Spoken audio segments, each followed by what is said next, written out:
So to start this off, I want to see. I'm going to start with Bill, but I'm going to ask everyone this question: how are you sort of making sense of this massively complex and broad discussion about the future of cities and communities after the coronavirus? Where are you all looking to understand the consequences of this pandemic? So, Bill, could you start us off? I'm not sure that I am making sense of it right now, but I would say that, like most things having to do with planning and urban issues, there's people and there's places, right?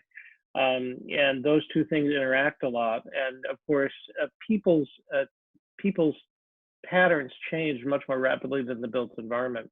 So one of the things I've been thinking about is, coming out of this, how are people's patterns going to change? Will there be more remote work? Will people buy fewer goods at bricks and mortar retail? And then how does that affect the built environment? And how does that affect how cities function? So for example, I would guess there will be more remote work. That might positively affect rush hour traffic, who knows? I also think there'll be a lot less bricks and mortar retail, and that will open up other possibilities, not only in cities, but also in suburbs, for new and innovative development projects. I think we're going to have a down in the development cycle immediately, but eventually there's going to be some pretty interesting changes. Great. I'm going to come back eventually and ask you more specifics about why you're starting to believe those things are going to happen. But next, let me throw this question to Allison. How are you starting to conceptualize that article you read in the New York Times? I think it was last week. I mean, just had a lot of data points about what could potentially change. How are you making sense of all that information? I mean, I guess I would agree with Bill. I'm not really making sense of it. I'm just doing a lot of thinking, because we all are at home having a lot of time to think about it, and certainly Spur's trying to do a lot of it. I'm trying to focus on how we're going to reopen cities and what that looks like. I'm not quite as optimistic about the development community's ability to rethink retail and all those things. So I'm actually quite concerned about what that landscape looks like. I mean, you think about how many projects are financed with like a giant drugstore bank on the bottom, and I'm hoping that we can all start to be a little bit more creative and come up with some new models. I've been thinking a lot about tactical urbanism and how all this creativity came out of a recession and people thought of new ways to bring people together. But now we're faced with this issue of bringing people together, but not, which I don't know that we've really faced before. So in my article, I was trying to be very optimistic. You see people everywhere walking around at the book, and actually a 10-minute walk to the grocery store. Why am I driving? So I'll leave it there. Great, thank you. Scott, I saw you nodding your head there when we were talking about reopening. Is that something that spoke to you? And maybe, I know that you're also an astute observer of local politics here in Los Angeles, but are those some of the ways that you're doing it, or is there something else that is helping you make sense of this? Well, I am thinking about what reopening means and what it looks like. I think Bill and Allison both raised really good points about how we start to, I mean, I don't think anybody's quite at rationalizing what the next steps for our society or for global society more broadly look like right now, but we are moving towards that rationalization. I think every day it's becoming a little bit more real, the ways in which our society is going to have to change to address what we are now facing with the coronavirus. I personally just want to say that when it comes to looking at the scope, the potential scope of impact from something like this disease, it's hard to say with certainty, but it touches on things that are very, very foundational when it comes to how human beings arrange themselves. When we're talking about the physical safety of individuals, what behaviors make you safe versus what behaviors put you in danger, what behaviors give you access to economic opportunities or alleviate things like emotional trauma.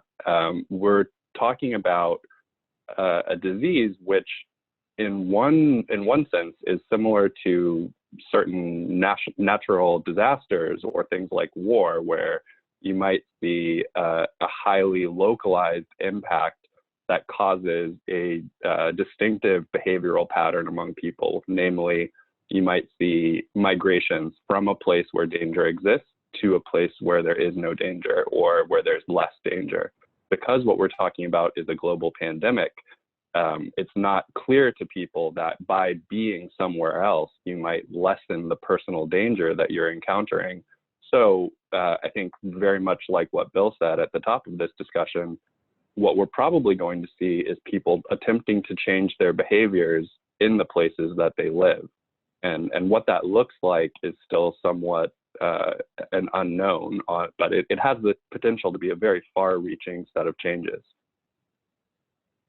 Yeah, great. That was a lot to think about. So, Mariela, I know that you've had this project of collecting sort of testimonies from people all over the world talking about their role in city making and place making. Is that, what have you heard that kind of starts to help you make sense of all of this? And yeah, we'll start there. Yeah, it's interesting at this point. I've had dozens of folks submit these stories, and to me, it's highlighted the fact that this pandemic is basically magnifying issues that were already existing and sort of exacerbating it.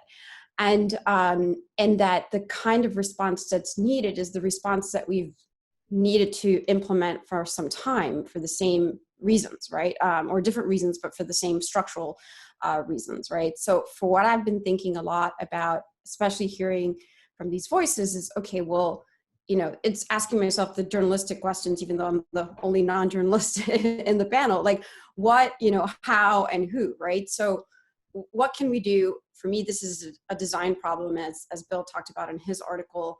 How can we do it? It's also a policy problem, and who needs it most? And so for me, it's beyond equity. It's an empathy problem, right? So if we put an empathetic approach to this, we can actually begin to really understand what are the different design and policy metrics that we need to pull this together. And then for me, because of my background in sort of thinking about things from a data-driven perspective, I think we definitely need more data. It needs to be more evidence-based, and we need to have a broader discussion beyond, planning is a great framework, like you said, because it touches upon so many disciplines, but we need to pull together in a way that we haven't quite done effectively, in the past. And then the last thing that I've been thinking about is sort of the fundamental aspect of what I started to study 20 years ago, the relationship between design and behavior, exactly what the other panelists have mentioned. So what is that relationship like? And can we go back to the fact that this relationship needed to be bidirectional to begin with? Environment shapes behavior. We've been focused so much on that very top-down design approach. We haven't been focused enough about how do we design places so that behaviors that we ourselves can shape those environments. And that's the missing link. But that framework's been around, forever, for 50 years within the environment behavior space. So there's tools and conceptual frameworks we can draw from to figure out how to answer that question. What's the design solution and what's the policy solution? I actually just watched the William White film, the Social Life of Small Urban Spaces, and it was amazing how much language he was using that was similar to the language we're using now.